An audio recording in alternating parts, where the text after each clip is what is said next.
With the rise of EVs, many manufacturers started focusing on a fully electric future without reserve, which left them completely flabbergasted once the whole craze dwindled. But not Honda. Honda has had its eyes on the internal combustion market even when the whole industry shunned them away, and this loyalty towards tradition has rewarded them with a massive advantage for the upcoming years. To see how they'll beat out the competition and what advantage has been given to them, stick around as Honda CEO announces 5 new Honda models for 2025 and wows everybody.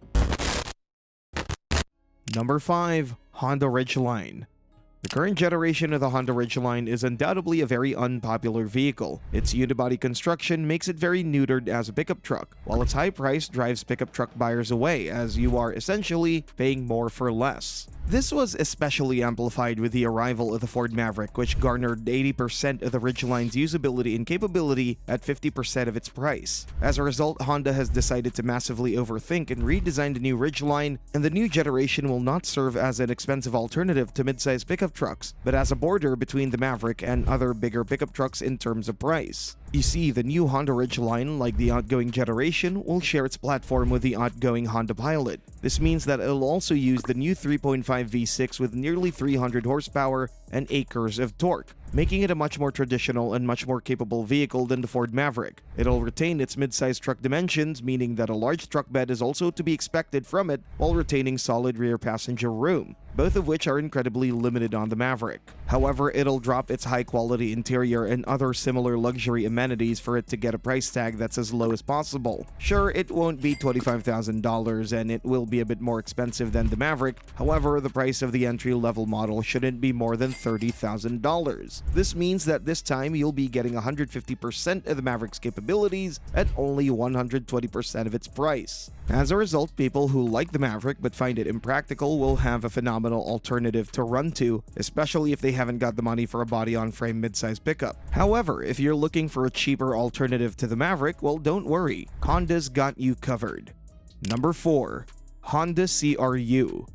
The Honda CR-V has presented itself as the ideal platform for a compact pickup truck, as it is more or less the same size as the Ford Escape. Enter the CR-U, the pickup truck version of the CR-V. This little pickup truck will be a much cheaper alternative to the Maverick because, as you might have noticed, it'll share most of its body panels with the CR-V. This means that the production line for these two vehicles will be almost identical, lowering the cost needed to both develop and make the CR-U compared to the Maverick. Additionally, because there will be severe cost-cutting measures such as hard plastic interior and basic cloth seats, combined with steelies and black plastic bumpers on the outside, it's easy to see how this small pickup might shake the Maverick to its core. Now, granted, the CR-U will not be as capable as the Maverick. First of all, it will not have a powerful engine, with the hybrid producing 180 horsepower and the Turbo 4 pushing out just south of 190 horsepower. You shouldn't expect the PHEV version to appear either, as this will be a budget truck by all means. Additionally, its bed will be smaller than the Maverick by around half a foot, meaning that this truck will be much more similar to the Hyundai Santa Cruz. That said, it will be at least $2,000 to $3,000 cheaper than the equivalent Maverick, making it ideal for those of us who are looking for a crossover with an added bit of practicality in the form of a smaller bed.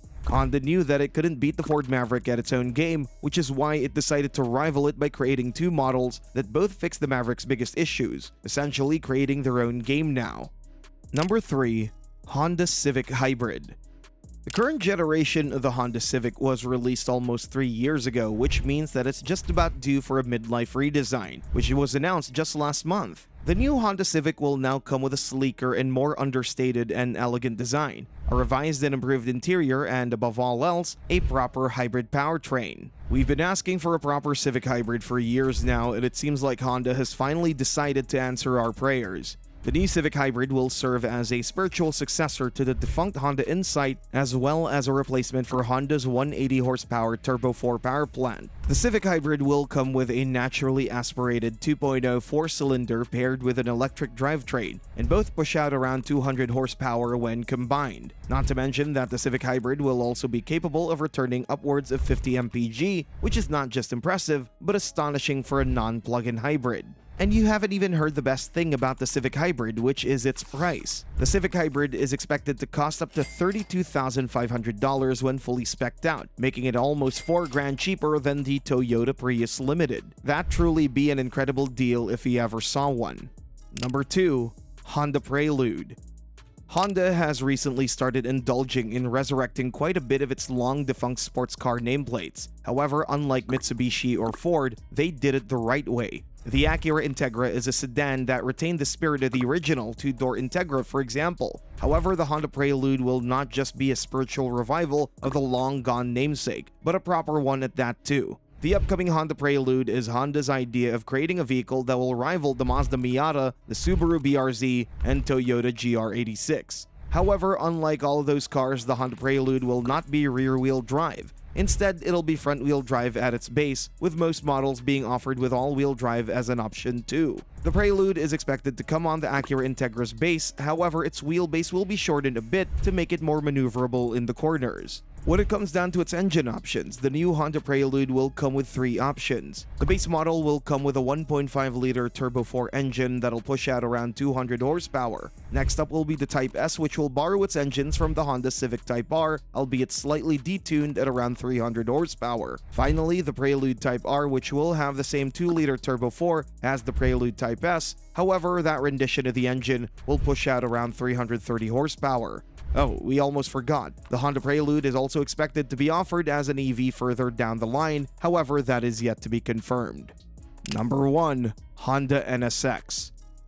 Finally, the legend is back, albeit a bit different than you might expect. You see, after collaborating with Chevy to create the Honda Prologue, Honda has recognized that the C8 Corvette should serve as a terrific basis for its new Honda NSX. After all, most manufacturers these days are teaming up to create their own sports car versions. Just look at Toyota's Supra, which is just a BMW in disguise. Well, unlike the Supra, the NSX won't be a BMW in disguise. You see, the NSX is expected to share its chassis with the C8 Corvette, seeing how the C8 is, after all, a mid-engine sports car. However, everything else will be entirely different than the Corvette.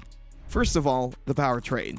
The Honda NSX will not come with a V8. Instead, you can expect it to have an improved version of the twin-turbo V6 engine used in the previous generation of the NSX. The current generation will, just like the last one, come as a hybrid only and will come with all-wheel drive as standard too. Depending on the trim level, the NSX will have various power outputs ranging from 600 horsepower for the base model all the way up to the fully fledged NSX Type S, which will have around 650 horsepower, making it the stuff of nightmares made for Ferrari. And to amplify this statement, the price tag of the new NSX will be much lower than the previous generation. Since it'll be built on an already existing chassis, Honda will have saved a lot of money on developing this vehicle, meaning that the price range, depending on the trim, will range from some $80,000 up to $130,000. And if you take into consideration that its previously biggest rivals, the Audi R8 and the Nissan GT-R, are, God rest their soul, gone, it's easy to see how the Honda NSX might just finally snatch the victory and the status it oh so deserved ever since it was first introduced back in the 1990s.